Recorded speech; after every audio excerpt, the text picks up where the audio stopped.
નમસ્કાર, vibes of India સાથે હું સમીર. વાત કરવી છે પ્રી મોન્સૂન એક્ટિવિટીની, કારણ કે આજથી શરૂઆત થઈ ગઈ છે.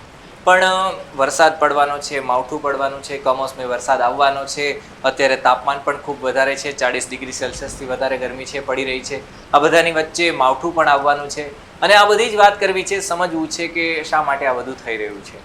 અને સમજવું છે આપણે આઈએમડીથી, એટલે ઇન્ડિયન મેટ્રોલોજીકલ ડિપાર્ટમેન્ટ એકચ્યુઅલી, જેનું આપણે સિમ્બોલ જોઈએ તો એવી રીતના છે, એમનું કથન એવી રીતના છે કે આદિત્યાત જાય તે વૃષ્ટિ, એટલે કે સૂર્ય વરસાદ લઈને આવે છે. સૂર્યનો તાપ તો આપણે જોઈ જ લીધો, એના લીધે જે સમુદ્ર છે એ ગરમ થયો, ઉપર ભાપ ગઈ અને એના કારણે વરસાદ આવવાનો છે. સાયક્લોનિક સર્ક્યુલેશન છે એ સર્જાયું છે. અત્યારે મધ્યપ્રદેશ બાજુ છે, દરિયામાંથી બન્યું હતું, રાજસ્થાન બાજુ ગયું, ત્યાંથી હવે મધ્યપ્રદેશ બાજુ જઈ રહ્યું છે. અને એના કારણે ગુજરાતમાં આજની તારીખથી, એટલે કે 10 તારીખથી 10, 11, 12, 13, 14 અને 15, એટલે 7 દિવસ જેટલી અલર્ટ છે હવામાન વિભાગે આપી છે.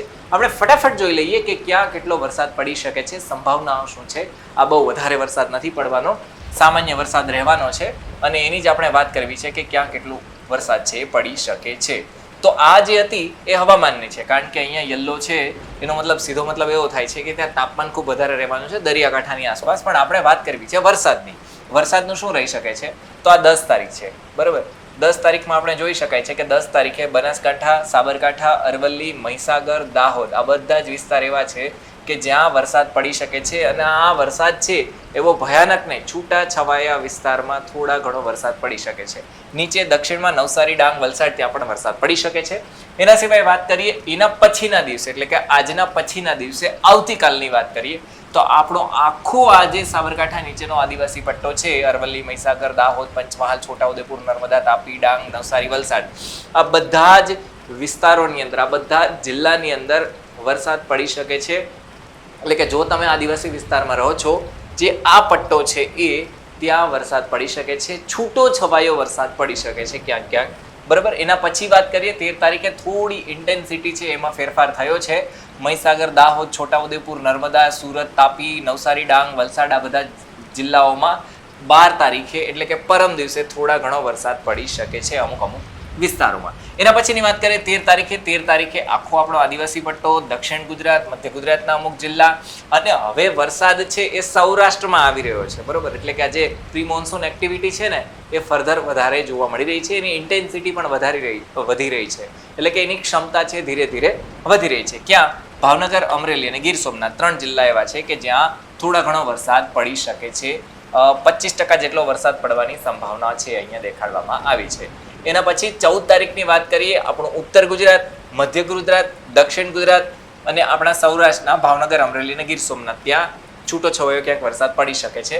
એના પછી 15મી તારીખે આખા ગુજરાતમાં સિવાય કે કચ્છ, મોરબી, જામનગર, દેવભૂમિ, દ્વારકા અને જુનાગઢ, ત્યાં વરસાદ નથી પડવાનો, બાકી અલર્ટ છે આપવામાં આવી છે. અને હા, આ હું જે બોલી રહ્યો છું વરસાદ પડી શકે છે, વરસાદ પડવાનો છે એવું મેં નથી બોલ્યું, એટલે પડી શકે છે, બરાબર.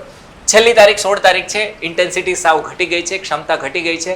16 તારીખની વાત કરીએ, 16 તારીખે બનાસકાંઠા અને સાબરકાંઠા 2 જ જિલ્લા એવા છે કે જ્યાં થોડો ઘણો વરસાદ છે એ પડી શકે છે. અને આને જે કહેવામાં આવે છે થંડરસ્ટોર્મ એક્ટિવિટી કહેવામાં આવે છે. તો આ એલર્ટ હતી. એના સિવાયની આપણે વાત કરીએ, બાકી શું થઈ શકે છે? યલો એલર્ટ અહીંયા આપવામાં આવી છે ગાજવીજ સાથે, એટલે આ ગુજરાતીમાં આપેલું છે, પેલું અંગ્રેજીમાં આપેલું હતું, કંઈ ફેરફાર નથી. એટલે આ હતી હવામાનની અપડેટ. તમે જો ઉત્તર ગુજરાત, દક્ષિણ ગુજરાત કોઈ પણ વિસ્તારમાં રહેતા હો અને પાક વગેરે લીધો હોય અને આપ ખેડૂતો, જમીન પુત્ર હો, ખેડૂત પુત્ર હો, તો પછી અમુક વસ્તુની જે છે તમારે ધ્યાન રાખવી પડશે, કારણ કે થંડરસ્ટોર્મ એક્ટિવિટી છે એની શરૂઆત થઈ ગઈ છે. મોટી થોડી શરૂઆતની વાત કરી દઈએ.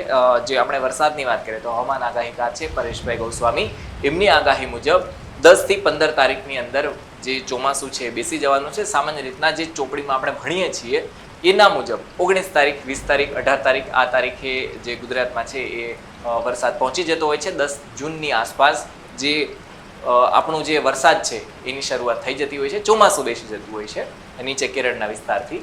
અને હવે છે એ ચોમાસું છે એ જૂનમાં 10 કે 15 જૂને ચોમાસું બેસી જવાનું છે. માહિતી કેવી લાગી કમેન્ટમાં લખી અને જણાવો. ધન્યવાદ.